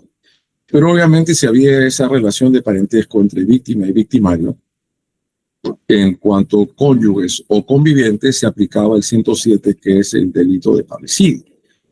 Pues no se olvide que el delito de parricidio es un delito especial. Y ustedes me preguntarán, si es que lo quieren hacer, ¿y el 108 es un delito común o un delito especial? ¿Cuál es la diferencia entre un delito común y un delito especial? Que el delito común puede ser cometido por cualquiera. Y cuando digo por cualquiera, ¿a quién me refiero? Entre los protagonistas de la comisión de un delito. Me refiero al autor, no a los partícipes. El que mata a su ascendiente, descendiente, cónyuge, concubino, es concubino. Entonces ya me está definiendo una determinada relación. Definitivamente, eso está clarísimo. Pero el 108b, ¿qué es lo que dice? El delito de feminicidio. ¿Qué dice el 108? les pregunto, el 108B de la parte especial del Código Penal dice únicamente lo siguiente: el que mata a una mujer por su sola condición de tal. El 108B dice el hombre que mata a una mujer por su sola condición. No lo dice, pues la Corte Suprema se equivocó, digo yo, y usted dirá quién ese diablo soy yo para decir esto. Cuando un acuerdo penal dijo, no, si bien es cierto el verbo pronominal, el que hay que interpretarlo correctamente por las convenciones y tratados internacionales. En un Estado constitucional de derecho, el intérprete, el operador jurídico, los jueces o juezas, la judicatura, nunca se puede convertir en legislador. El límite es el principio de legalidad. No puede convertirse en legislador. Entonces, y hay una casación, y vuelvo a reiterar, el delito de feminicidio, a mi modo de ver las cosas, es un delito común y no es un delito especial. ¿Qué es lo que define el delito como común especial? A ver, si lo ponen en el chat o si quieren ya intervenir. ¿La calidad de autor o la calidad de víctima? ¿La calidad del sujeto activo o la calidad del sujeto pasivo? ¿Qué hace que el delito sea común o especial? Los delitos contra la administración pública, funcionariales, aquellos que se describen a partir del artículo 376, de la parte especial del Código Penal, que dice el funcionario o servidor público. Ahí define una cualidad que tiene que cumplir esta persona para ser autor o partícipe, no solamente para ser autor, efectos penales. Entonces, ¿el delito de homicidio simple es común o es especial? Es común, el que mata a otro. ¿El 107 es un delito común o un delito especial? Este es especial, el que mata a su ascendiente, de si no lo esconde. Aquellos que no tienen esa relación de parentesco, pues irá al homicidio o al asesinato, pero no podrá ser parricidio. Vayamos a ver si puede ser feminicidio. Obviamente hay algo muy importante que les debo decir categóricamente en esta exposición. Que al tener una gran cantidad de figuras delictivas en nuestro Código Penal y que unas se parezcan a las otras, cuando una se parece a las otras, estamos ante un conflicto aparente de normas, no un concurso de delitos. Hay una mujer como víctima de un homicidio. No se sabe exactamente bajo qué circunstancias y quién lo cometió. Puede ser feminicidio, pero puede ser un asesinato, o puede ser un sicariato. Tenemos un gran menú delictivo en el Código Penal peruano. Entonces, cuando una o diversas figuras delictivas se parecen unas con las otras, ¿cómo se llama esa institución? Se llama conflicto aparente de normas. No es un concurso delictivo. Vayamos al caso de Trujillo de Real Plaza. Hubieron 6. 78, 82. ¿Ese es un concurso o un conflicto aparente de normas? Es un concurso de delitos. Ideal o real son varias acciones o omisiones. Es una sola omisión que no se cumplió y eso hizo que se desplome el techo. No todos murieron a la vez. Murieron de manera progresiva, pues no lo sé. Tendría que tener esos datos. A mi modo de ver las cosas, ustedes pueden tener una consideración distinta. Pareciese que estaríamos ante un concurso ideal de delitos, no por acción. ¿Eh? Ojo, este es por omisión. A las personas que se le va a atribuir el homicidio doloso o culposo, por favor, es comisión por omisión. Ahí necesaria y tipisalmente, ¿cuál es la cláusula que tienen que aplicar? La 13ª de la parte general del Código Penal. No hay otra opción. ¿Ok? Comisión por omisión. Comisión por omisión. ¿Ok? ¿Estamos claros en eso? ¿Estamos bien? ¿Estamos bien? ¿Ya? Seguimos entonces con el análisis que estábamos finalmente viendo entre el conflicto aparente de normas y el concurso de delitos. En este caso, ante varias muertes por una sola acción, una sola omisión, es concurso del artículo 48 de la parte general del Código Penal.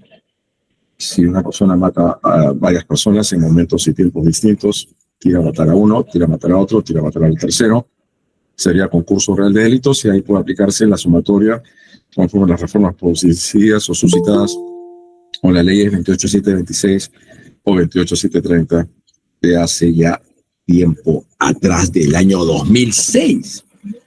Una reforma importante que se dio en el Código Penal y que justamente tiró abajo lo que a nosotros ya más viejos se nos enseñó en lo que significaba el principio de absorción o de exasperación, ¿no? Que habría que aplicarse el delito que tenía combinado con la pena más grave, ¿no? Entonces, en los concursos de delitos es distinto al conflicto aparente de normas. Es interesante y hay que hacer el análisis. Vamos a ver que el Ministerio Público en Trujillo, si está haciendo tipificaciones alternativas o subsidiarias, que pueda hacerla sin ningún problema entre lo que sería el homicidio doloso con el homicidio culposo. Yo creo que no hay ninguna traba, ningún impedimento para poder acudir al conflicto aparente de normas entre esos dos figuras y veremos los elementos de convicción, luego los actos de prueba, con cuál de los dos delitos me quedo, porque obviamente no le puedo meter los dos, pues porque estaría afectando el principio de Nevis o en nobis in idem. El delito de parricidio es especial propio, impropio, no es propio, porque los propios son los que se construyen a partir de la posesión del sujeto de una institución. El 108 es un delito común. El asesinato puede ser cometido por cualquiera. Cuando son cometidos por varias personas a la vez en división de roles o funciones, sea o no en la etapa ejecutiva del delito, ahí estamos ante una coautoría. Puede haber coautoría ejecutiva o no ejecutiva. Pues hay personas que están planificando, que están detrás de la escena del crimen, que lo dirigen y controlan lo que van a hacer otros, lo que van a disparar y va a acribillar a sus víctimas. Los de atrás tienen una planificación y finalmente tienen un codominio, porque el codominio, el hecho puede presentarse tanto o no en la etapa ejecutiva. Ya se tiró abajo la posición que la coautoría tiene que ser necesariamente en la etapa ejecutiva del delito, por si acaso. Creo que eso lo tenemos clarísimo. La coautoría no ejecutiva, el caso del andahuaylazo, de lo que es este señor Humala, él no disparó, fueron otros, pero evidentemente él tenía el control y dominio de lo que estaban realizando estos no caceristas, si es que no me estoy equivocando con ello. Si no me estoy equivocando con ello. Entonces el asesinato es un delito común, puede ser cometido por cualquiera. Luego me voy al 108A, homicidio grave por la calidad de la víctima. La víctima tiene que ser un miembro de la policía o de las Fuerzas Armadas. ¿Es un delito común o un delito especial? Es un delito común, porque puede ser cometido por cualquiera. Me voy al 108B, me voy al feminicidio, delito común especial. Para mí es un delito común. Obviamente rompiendo paradigmas, algunos tipos de mitos, algunos más sofisticados que otros. El delito feminicidio puede ser cometido por una mujer. Para mí es un delito común. Luego me voy al 109, que es el homicidio por emoción violenta, creo. Ese es común. Puede ser cometido por cualquiera que está sometido a un grado de excitación, de fusividad y de temor, o mejor, de un grado de sorpresa muy súbito que lo puede convertir en un tremendo asesino, ¿no? El homicidio por emoción violenta, que no es un inimputable, sino circunstancias, situaciones, etcétera, diversas u otras que pueden presentarse en la vida, en los cuales uno puede caer en el fatalismo del delito, reaccionando, viendo cómo tu pareja está teniendo relaciones sexuales con otro hombre que nunca pensó. No te preocupes, yo te la cuido, y la estaba cuidando también, que la estaba accediendo carnalmente, obviamente con todo consentimiento de esta persona. Ese es el homicidio por emoción violenta. Ese 109, la parte especial del Código Penal, creo yo que debería recibir una modificación, porque dice que la pena será vamos al 109, espero no equivocarme. En el caso del parricidio, requiere de una reforma en lo que se refiere al feminicidio, ¿no? El 109, disculpen, dejé de lado el delito de sicariato. Si concurre alguna de las circunstancias previstas en el 107, la pena será no menor de 5, no mayor de 10, igual tendría que incluirse. O sea, a ver. El hecho de que el esposo llega así tempestivamente a su casa, nunca le había tocado a su esposa, nunca le había levantado, o sea, nunca, no es una persona agresiva. Obviamente conflictos, un montón tiene conflictos, el problema es que se están criminalizando los conflictos en el Perú, todos lo quieren ver delito. Entonces está teniendo relaciones sexuales con otra persona y la mata. ¿Eso es feminicidio o homicidio por emoción violenta? Creo que eso hay que analizarlo correctamente, ¿ya? Porque si nosotros somos operadores que actuamos en automático, pero las evidencias nos llevan que esta persona nunca tuvo la intención, no fue meditado, pero llegó a su casa y vio una escena de esa naturaleza, no justifica obviamente la, la infidelidad, matar a nadie, solo la matar, porque la está viendo, la teniendo relaciones sexuales con otro sujeto, y a mí lo mata a él, en el caso de feminicidio, el otro pata que es asesinato, pero es emoción violenta. Yo aplico el 109, digo yo. Entonces tengamos cuenta que ellos, si producto de la infidelidad, y claro, siempre cuando si la persona ya sabía que lo estaban corneando, que le estaban adornando la cabeza, ya, y premeditadamente mata, entonces ya es obviamente homicidio, femicidio. Obviamente, sí es otra cuestión distinta. El delito de sicariato, el 108C de la parte especial del Código Penal. El que mata a una persona por dinero, ¿no? El que mata a una persona por dinero, por orden al cargo, el propósito de obtener para sí o para otro un beneficio económico de cualquier otro fin. El que, entonces, también el delito de sicariato es evidentemente un delito común que puede ser cometido por cualquiera. Lo que se necesita, una persona que no le interesa un pepino de la vida humana, y second, número dos, number two, quiere obtener dinero o cualquier tipo de ventaja económica, el 108. El sicariato, pues hay varias agravantes, es interesante, la utilización de inimputables o utilización de instrumentos, de armas de fuego, algún tipo de explosivos, etcétera. Y ya lo pasamos al 109, ojalá obviamente el 109 es un homicidio atenuado. Solamente existen dos homicidios atenuados. El homicidio por emoción violenta y el delito de homicidio piadoso, que ustedes saben lo que es la eutanasia. Obviamente, y ahí viene una pregunta de cajón, que seguramente ustedes tendrán una postura o una posición a dar al respecto. Existen bienes jurídicos disponibles e indisponibles. ¿Cuál bien jurídico es indisponible? Sobre todo la libertad. Obviamente, a partir de los mayores de 14 años, lo que es la libertad sexual, por debajo es la intangibilidad sexual y las libertades, la libertad personal. Es un bien jurídico totalmente disponible de parte de su titular. El consentimiento para mí es una causal de atipicidad penal. No se olviden que el artículo 20 de la parte general del Código Penal lo que hace es regular diversas exigentes de responsabilidad, digo yo, cuestiones de culpabilidad o reproche de culpabilidad. Algunos pertenecen a la acción, otros a la tipicidad y otros a la antijuricidad y otros que se definen en el ámbito de la culpabilidad. Bajo tal esquema, entonces, la vida humana es disponible o no, no es disponible, pues. ¿Y qué pasó con el caso de Nuestra? Es un caso muy particular a través de una acción de amparo, donde también intervino la Defensoría del Pueblo. ¿Está bien? Pero sí. Tal vez la forma no es la correcta, no lo sé, porque ya en Alemania hace muchos años se despenalizó la eutanasia, ha habido otras legislaciones que han seguido la misma orientación, porque a nadie se le puede obligar a vivir en contra de su voluntad. Claro, una cosa es el suicidio y otra cosa es la eutanasia, porque la eutanasia es una mano ajena, en cambio el homicidio, el suicidio es de propia mano. Esto es la persona que no está en capacidad de cometer su propia muerte o no está, o quiere una muerte benigna, una muerte no tan fuerte, no tan impactante, no tan dolorosa. Vean la película Doctor Muerte con Al Pacino. Entonces, en el Perú aún la vida humana no es un bien jurídico disponible. Lo que hace el delito de homicidio a ruego, que requiere una reconfiguración típica, porque pareciese que interminables dolores en una enfermedad que nos incurable, porque tiene que ser incurable. Aparte puede ser que uno los pueda curar, no sé si curar dependiendo de la guita y el billete que tengas. Obviamente el sistema de salud es muy precario, en el COVID cuánta gente murió, por Dios.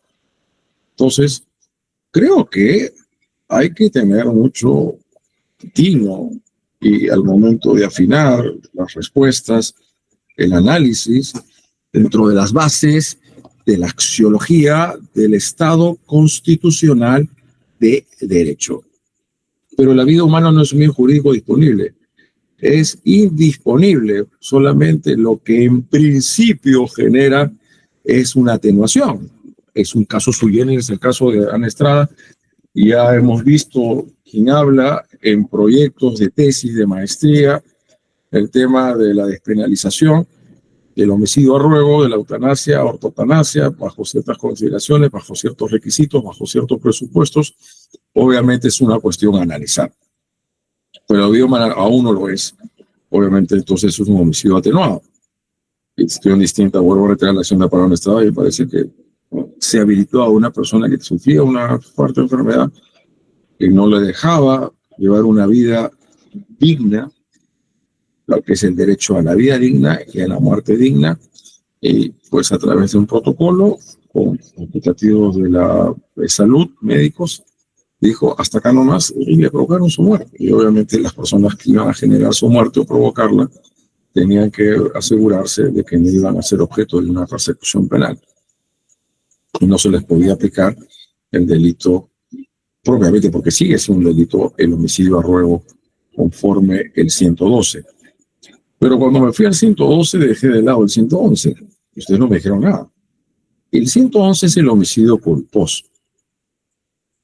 En esta sociedad de riesgo que vivimos ya hace mucho tiempo en el Perú y en el mundo, pues creo que los delitos culposos, imprudentes o por negligencia, han asumido un rol muy protagónico dentro de la descripción criminológica del Perú y en el mundo. Que obviamente siempre hay esa necesidad de distinguir entre el dolo y la culpa. La infracción de las normas de cuidado. Como digo a mis alumnos siempre en el curso de imputación objetiva, lo primero que tiene que verificarse es la infracción de una norma de cuidado que genere el riesgo no permitido. Lischler, Negler, Hager, me acuerdo, unos alemanes, Roxin, fueron generando una pluma muy interesante a efectos de poder construir y desarrollar dogmáticamente de la forma más prolija posible los delitos culposos, porque los finalistas querían hacerlo a través del aspecto volitivo, de la subjetivización del injusto, y obviamente eso parte de la normativización del delito. Como decía Hassemer, estamos en un mundo regido por normas, por seres humanos, todo está normativizado, todo está positivizado, y es a partir de ello que hay que establecer los estándares de lo normal, de lo permitido y lo no permitido. Entonces el homicidio culposo por negligencia, dice negligencia médica, ocupa un rol muy importante en la descripción criminológica de nuestro país, donde la gente es muy imprudente, muy negligente, poco cuidadoso, pero no es consciente en el nivel de riesgo lo que está haciendo. Porque si la persona ya es consciente que sus frenos no están funcionando, que los neumáticos están, y aún sigue manejando, y llega el momento no va a poder parar y controlar su vehículo y así finalmente va a arrollar a un peatón. Y si producto de ello lo mata, es homicidio culposo, pero ya doloso, porque, disculpe, ya es consciente de la situación. El dolo y la culpa, a mi modo de ver, su diferenciación o distinción es a nivel cognitivo, o dígase a un nivel cognoscitivo.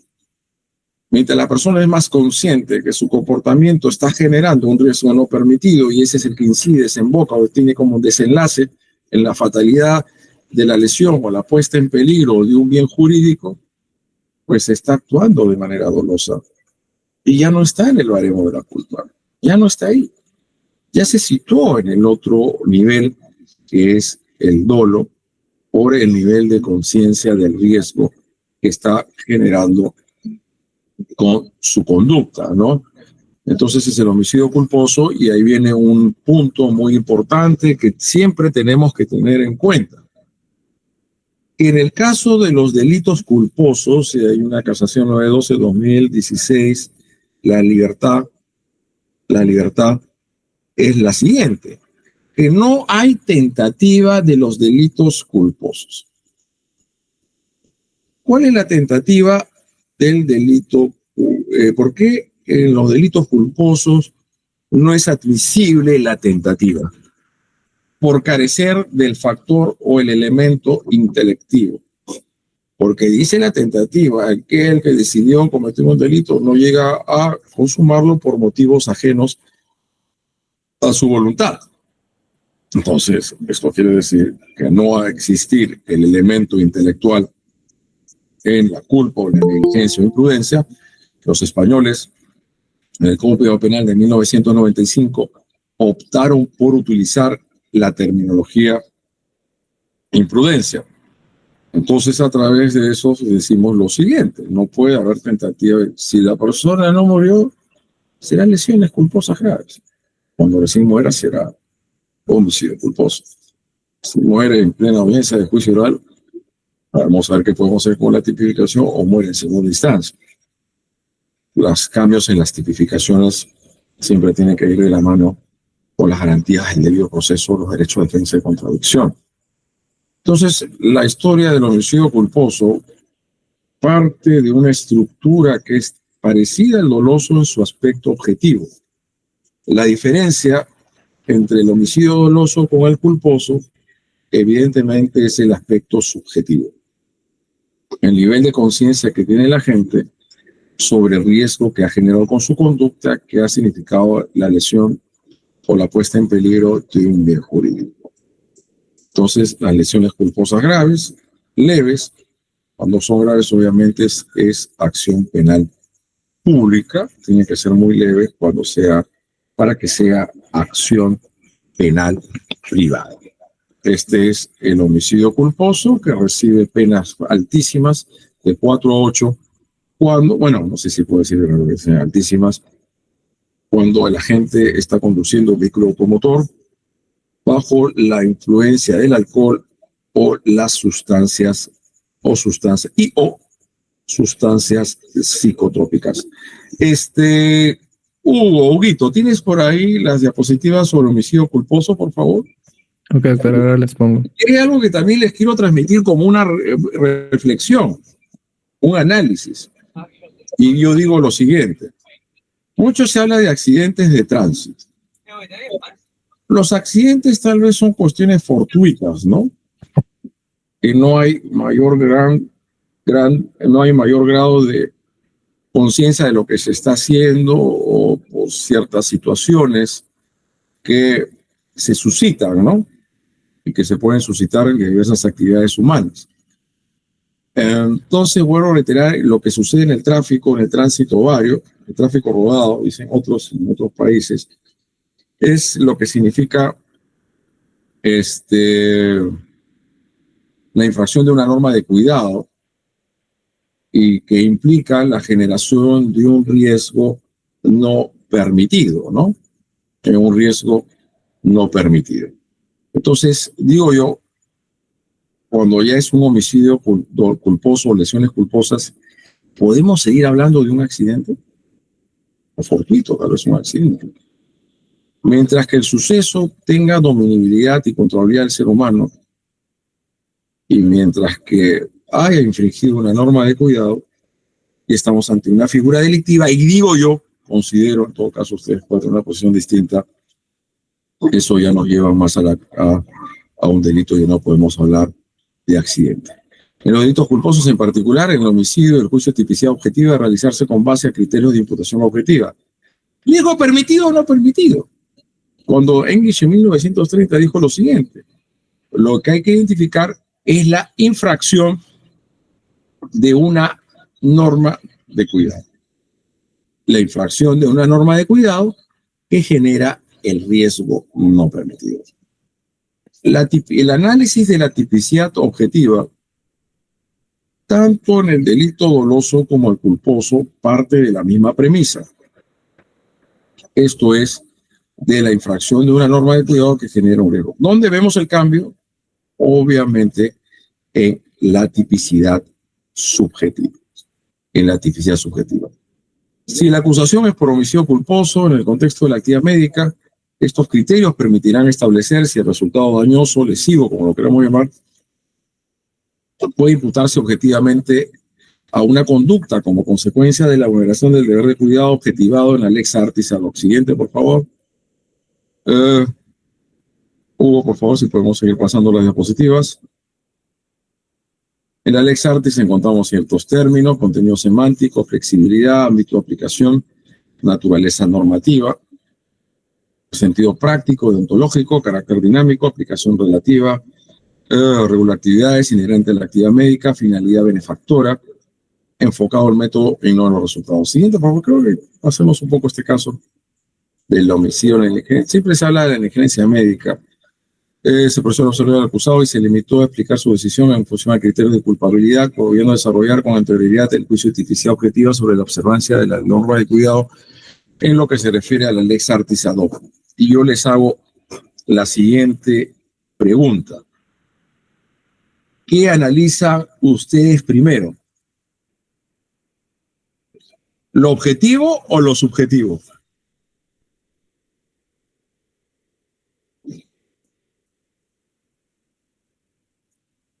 ¿Lo objetivo o lo subjetivo? ¿Qué analizan primero? A ver. Siguiente, por favor. Lo primero que analizan es lo objetivo. Si en lo objetivo usted no ha... Finalmente, siguiente, por favor. Creo que es un tema más de vida, motivación, un tema procesal. Sí, seguimos, pues vamos a otros casos. Los de homicidios.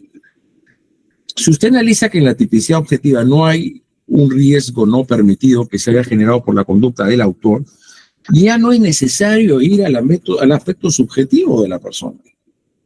Sí, pues por ejemplo, este médico justo le llega, está en emergencia, este desgraciado que le quitó a la mujer amada, o que le fregó el business, el negocio, y se muere este desgraciado. Pero igual él realiza su intervención médica conforme las normas y las leyes de la Lex Artis. O sea, no infringe ninguna norma de cuidado, y como no infringe una norma de cuidado, no ha generado ningún riesgo no permitido. Entonces, no estamos ante la posibilidad de analizar lo subjetivo. Por más que en su mente haya pasado cómo se muere este desgraciado, pues no hizo algo para infringir sus Lex Artis, finalmente, cómo es que tenía que proceder en esta cirugía, esta intervención médica, pues no está ante ninguna responsabilidad penal. No está en ninguna responsabilidad penal por algo muy claro, porque no infringió ninguna norma de cuidado. No infringió ninguna norma de cuidado que genere un riesgo no permitido. La mente no delinque, pues, son cogitaciones podemos nemopatitud. Las ideas tienen que exteriorizarse en el mundo fenoménico exteriorizable y así lesionar o poner en peligro un determinado bien jurídico, lo que obviamente no sucede en el caso que nos ocupa. Siguiente, por favor. Si vamos a más jurisprudencia, Huito, por ahí tenemos más sobre homicidio. Tenemos más sobre homicidio. Quiero que les quede claro esta puntuación, ese análisis que les estaba proponiendo. La teoría del delito viene comprendido por diversas categorías dogmáticas. Vamos analizándolos uno por uno, one by one. Si usted descarta la primera, ya no va a la siguiente. Primero que analiza la acción o omisión típica, relevante, que ingresa al ámbito de protección de la norma, si no existe conciencia, si no existe discernimiento o libertad, no hay acción en sentido jurídico penal, no tiene que analizar la tipicidad objetiva. Pero si usted analiza la tipicidad objetiva y no hay riesgo no permitido, no significa una norma de cuidado, ya no es necesario pasar al análisis de la tipicidad subjetiva. Esto es a lo que se llama el dolo, la culpa y o la preterintencionalidad. Si no hay finalmente tipicidad objetiva, vuelvo a reiterar, ya no es necesario analizar la tipicidad subjetiva. Ahí en la teoría del delito, lo que proponemos siempre es un análisis preclusivo, ordenado y secuencial, que nos lleve a lo que acabamos de mencionar. Espero que esto quede claro. Obviamente, diferenciar entre el homicidio doloso y culposo van a ser las evidencias. Va a ser muy interesante e importante. Obviamente, hubiese preferido, creo que cualquiera de acá, hubiese preferido que no haya sucedido lo de la tragedia del viernes pasado en la ciudad de Trujillo, en el Real Plaza, pero lastimosamente sucedió. Y como ya sucedió, pues no dan la posibilidad de hacer este análisis.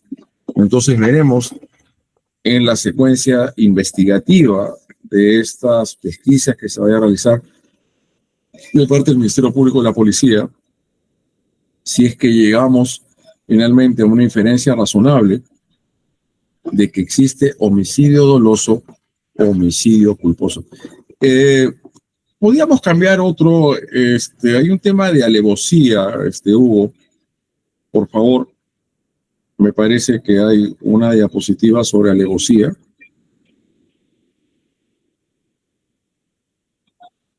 Doctor, tengo esas de A ahí. ver. A ver. Dentro de las que yo tengo acá bien. Tengo jaloneo de bienes, No, eso es el robo. El robo. Sicariato, homicidio por hurto, homicidio culposo, concurso real de homicidio y simple tentativo. Hay uno que yo ahorita puedo, creo que abrir, si tú me permites, me parece que la tengo en Open. La tengo en Open. Y me parece, déjame ver si yo la voy a poder visualizar. Obviamente tú me confirmas, por favor. Ventana, ¿no? Sí. Ah, claro, pero sigo con lo mismo, tengo que ir. Ah, pero lo estoy pasando acá, pero igual acá no la puedo ver. Para poder bajarla. ¿Ahora sí la ven? Sí, ese es de parricidio, ¿no es cierto? A ver. Dice, pena suspendida para joven que ocasionó la muerte de su madre por acabar con sus graves, sus dolores. Se ve bien. Sí. Recuerda que con respecto al parricidio sostuvimos que era un delito especial impropio que se requiere una relación entre el sujeto activo y el sujeto pasivo, ¿no? Ascendiente, descendiente, cónyuge, excónyuge, concubino, exconcubino. Dice, al respecto, este Supremo Tribunal considera que la pena determinada por el colegiado superior, según instancia, es acorde al derecho en el presente caso por las siguientes consideraciones. Es indudable que la muerte provocada por un hijo de la occisa no fue por un acto abyecto, cruel o motivado por un móvil pueril. Despreciable, no se olviden, si el móvil es pueril, fútil, deleznable, ¿qué delito es? Es homicidio por ferocidad, asesinato. En el contexto en el que se produjo la muerte, debe asumirse que el sentenciado fue llevado por una actitud desesperada. El sentenciado es una persona de responsabilidad restringida. El artículo 22, una reforma que no tiene nada que ver, que se realizó en, creo que en diciembre del año pasado, que tiene que ver con la sanción aplicable. No tiene antecedentes penales, nunca mostró actitudes contrarias a observancia de la norma. O sea, fue una persona regida bajo el derecho. Está probado que su madre le pidió expresamente que le pusiese fin a su vida. Mata. Entonces no era un homicidio piadoso. Dice, no está reconducido al homicidio piadoso, pero no puede soslayar que impuridad había un pedido constante y apremiante de parte de la víctima. Como sucede en la legislación comparada, atento con las especiales características de un homicidio cometido en este contexto, sin dejar de lado la importancia de la vida como bien jurídico protegido, ha previsto penas combinadas proporcionales a la producción de la muerte en estas condiciones. El homicidio penal vigente se pegó una pena para el homicidio piadoso y una pena número 3, pero el piadoso es cuando la persona del sujeto pasivo está sufriendo una grave enfermedad que genera dolores, sufrimientos inhumanos, que es una enfermedad incurable. Bueno, no es propiamente lo que sucede acá. Solo pondera que hay casos límites en los que debe considerar otros factores igualmente relevantes, como el dolor ante el ser amado que pide una muerte digna, los dolores que atraviesa la víctima, la imposibilidad de una vida digna y sin dolores con posterioridad. Dolores con posterioridad. ¿Están viendo la diapositiva, Hugo? Sí, doctor. Inobservancia del deber de cuidado. Padre colocó mezcla con veneno que fue consumido. La pregunta del millón es, entre estos tres delitos, ¿qué dicen ustedes? ¿Parricidio, feminicidio o homicidio culposo? ¿Cuál de los tres? Inobservancia del deber de cuidado, ¿no? Infringió, colocó cerca de su menor hija o menor hija un producto letal, un veneno que puede provocar la muerte de cualquier persona, sabedor, vamos a ver qué tanto sabía, que podía estar al alcance de su menor hija. Delito imprudente, que no existe prueba que el imputado hizo ingerir veneno a su hija. Empero la prueba actual revela que la niña ingirió el mismo porque con inobservancia del deber objetivo de cuidado o imprevención culpable, el imputado colocó bocado, mezcla de plátano con furadán en el cuarto sin precaverse que el bocado podía ser visto, recogido y consumido por la niña que lo fue trágicamente sucedió. Siendo así, es pertinente degradar la imputación fáctica, los hechos, y condenar por el delito imprudente, culposo. Así lo planteó el propio encausado de tal situación, de modo alguno vulnerar el principio acusatorio, siempre y cuando se le corra traslado a la parte tanto de la acusación como a la defensa del imputado. Solo lo limita sin afectar su esencia. Para la medición de la pena, se tiene en cuenta el vínculo de parentesco, la entidad del injusto, la acción científica penalmente antijurídica, la culpabilidad por el hecho, así como las condiciones personales del imputado.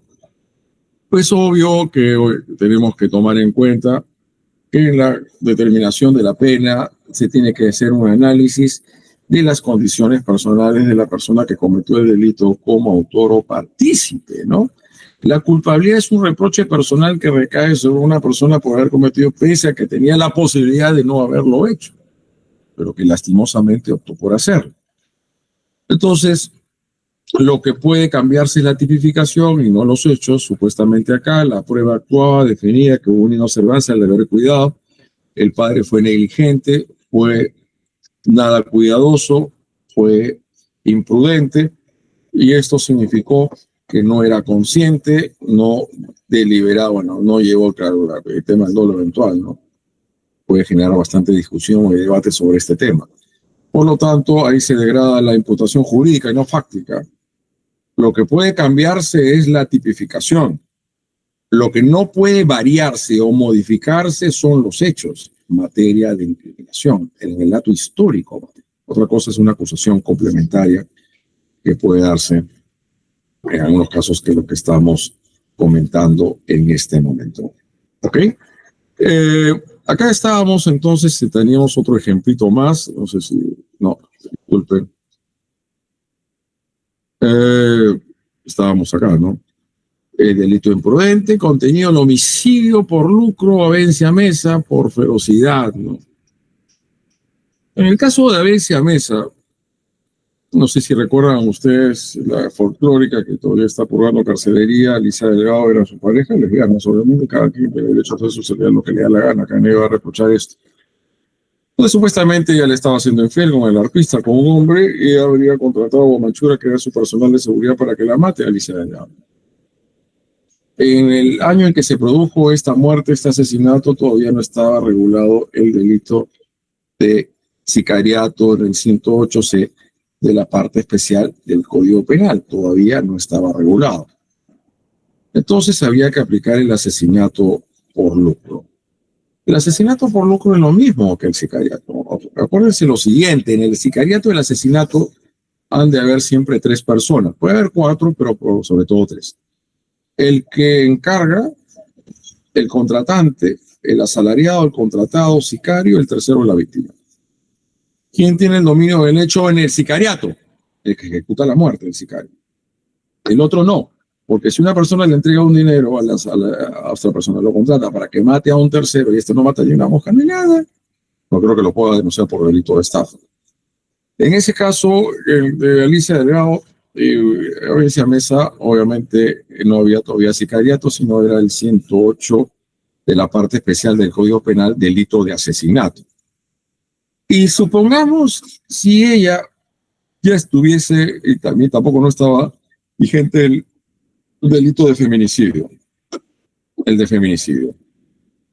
¿Podría aplicarse el feminicidio con sicario? No, porque el sicario mata porque no porque sea mujer, sino por obtención de dinero. Pero si ella misma hubiese matado a Alicia Delgado, producto de los celos, había una relación de yugo-sumisión, sí, uno hace hombre y otro mujer, la otra la somete. Hay esa relación de asimetría, Podría entonces haber delito de feminicidio, por supuesto que sí. Es lo que se busca entre víctima y victimario en el feminicidio. Que la víctima se muerta por su condición de tal, bajo relaciones de poder, sumisión o de yugo de asimetría, de relaciones verticales y no horizontales. Eso no la puede haber en una relación lésbica, donde una somete a la otra, la pega, le hace de todo, y ante los celos la manda y la mata. La mía es una feminicida también. Dice aquel que mata a una mujer por su sola condición de estar bajo los contextos que se desarrollan en el 108B de la parte especial del Código Penal. Fíjese, había mucho más que decir, pero creo que hay que dejar el espacio porque ya no dejé ninguna pausa para las intervenciones de los que aún están acá presentes. Algunos ya se fueron. Obviamente, hablar de derecho penal tanto tiempo, no sé si a algunos los aburre. Pero creo que podemos sacar conclusiones importantes. Delitos contra la vida es el núcleo fundamental de los bienes jurídicos más importantes, es el derecho penal nuclear, y es una incidencia criminológica aún muy fuerte en el Perú. Por un lado, pues los homicidios simples tal vez no tanto, creo que asesinatos bastantes, para facilitar o ocultar otro delito, el delito feminicidio evidentemente y el sicariato. Pero existen delitos patrimoniales violentos como el robo y la extorsión, que pueden terminar teniendo como desenlace un asesinato. Dicho esto, en otras palabras, cuando la víctima del robo o la extorsión se resiste, ¿qué va a hacer este sujeto? Le va a matar. Y eso no es robo agravado, ese es el asesinato para facilitar otro delito. ¿Cuál es el otro? Porque ya te mataron y no puede ser objeto de amenaza o de violencia, no puede haber robo, sino será hurto. Creo que hay mucho que decir, cuestiones que podrían reformarse en el tema de homicidio por omisión violenta, incluir el homicidio, derogarse el delito de la eutanasia bajo parámetros muy precisos y rigurosos y protocolos, como lo han hecho en otros países como en Alemania. Creo que no sé si también Argentina o Ecuador ha seguido esta orientación político-criminal. ¿Qué más que decir? Las penalidades tal vez no son las más acordes a los principios de culpabilidad y proporcionalidad. Hay una suerte de comparación cuando se refiere a los delitos sexuales, porque el 173, violación de menor de 14, tiene pena más grave que el delito de homicidio doloso y culposo. Bueno, a veces las cuestiones criminológicas o la justicia mediática genera incidencias importantes en un derecho penal que tiene que generar una amenaza, que da un mensaje a la sociedad y que es bastante utilizado por el legislador y el ejecutivo como una forma o una suerte de decir que están enfrentando de manera severa y rigurosa a los diversos fenómenos delictivos que se suscitan en un país tan violento que es el Perú y que aún no encuentra respuestas sólidas para poder prevenir y reducir las cifras de criminalidad. Dicho esto, no quedo más que agradecer a la Escuela de Derecho, Investigación e Información, a Hugo, y dejar el uso de la palabra a quienes aún están acá presentes. Muy bien, doctor. Muchas gracias por la clase el día de hoy. No sé si hubiera alguna pregunta, alguna duda que haya surgido. Aprovechemos que el ponente sigue todavía por acá. Todavía sigo por acá. Caso contrario, bueno, doctor, agradecerle a nombre de la escuela, a nombre de los participantes. Bueno, justo ahí hay una pregunta, doctora Ángela Critayasa. O no, creo que estaban mandando palmas, doctor. Bueno, doctor, muchísimas gracias por su participación nuevamente a nombre de la escuela, a nombre de los participantes, y esperemos nos sigamos encontrando en este nuevo espacio académico. Bueno, gracias a ustedes. Hubo la mayoría de los éxitos a la Escuela de Investigación e Información en este emprendimiento académico que es importantísimo para tener una comunidad jurídica cada vez con mayor sapiencia e intelectualidad para resolver casos tan difíciles que se suscitan en el Perú, como es lo que ha acontecido el día viernes pasado en la ciudad de Trujillo, en el Real Plaza. Y espero no tener que nuevamente estar haciendo análisis de otras desgracias o tragedias más en el Perú, donde nos queda más que claro que los homicidios no solamente podemos verlos por acción, sino también por omisión. Y para entender el delito de omisión por omisión hay que partir de una comprensión muy importante.